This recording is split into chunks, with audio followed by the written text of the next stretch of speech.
Hello friends, कोप 16 के बारे में देखते हैं अभी न्यूज़ में। तो कोप 16 क्या है? Conference of party 16 to the convention on biological diversity. तो ये कन्वेंशन उसकी जो 16 मीटिंग है वो है। तो ये इंपॉर्टेंट क्यों है फ्रेंड्स? ये इंपॉर्टेंट इसलिए है कि लास्ट मीटिंग 2022 में हुई थी और अभी 2024 में हो रही है। कोप 15 हुई थी, ठीक है, और उसमें एक फ्रेमवर्क अडॉप्ट किया गया था जिसके बारे में अभी हम बात करेंगे। तो पहले देखते हैं कि व्हाट इज़ कोप 16। तो कोप 16 जो है आपका, it aims to protect global biodiversity.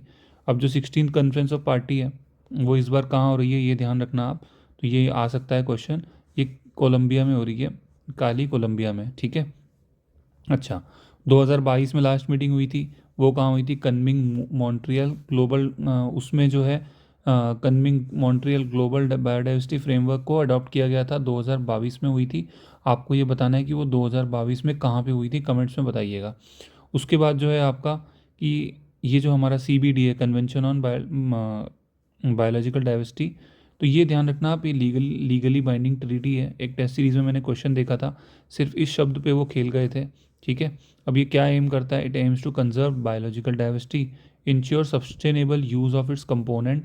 आप ये जो स्टेटमेंट है ना, ये आप कहीं मेन्स में भी यूज़ कर सकते हो कि it ensure sustainable use of its component and promote fair sharing of benefits from the genetic resources utilisation. ध्यान रखना, ये डायरेक्ट रिलेशन है, जो ट्राइबल से जो चीज़ें ली जाती हैं तो उसका बेनिफिट उनको भी मिले, ठीक है ना।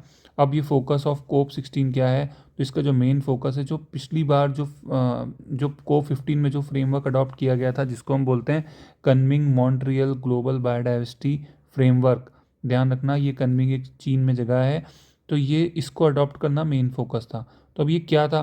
तो ये जो है आपका KMGBF, ये क्या इंक्लूड करता है? एम्बिशियस टारगेट सेट करता है कि हमको 30% जो है आपका जो प्लानट है उसको, such as protecting 30% of the planet, उसको 2030 तक हमको सेव करना है। और 23 जो स्पेसिफिक गोल्स हैं उसको भी हमको 2030 तक अचीव करना है। तो 2030 अब ज़्यादा दूर नहीं है, ठीक है ना। और अगर आप इसके बारे में देखो तो जो जो कॉन्फ्रेंस है वो will bring together government experts and stakeholder to discuss progress, challenges and opportunities in conserving biodiversity and promoting sustainable development, ठीक है ना। तो हमने बहुत शॉर्ट में देखा है, पर ध्यान रखना आपको ये सब्जेक्टिव और ऑब्जेक्टिव दोनों एग्जाम्स में हेल्प करेगा। Thank you so much friends.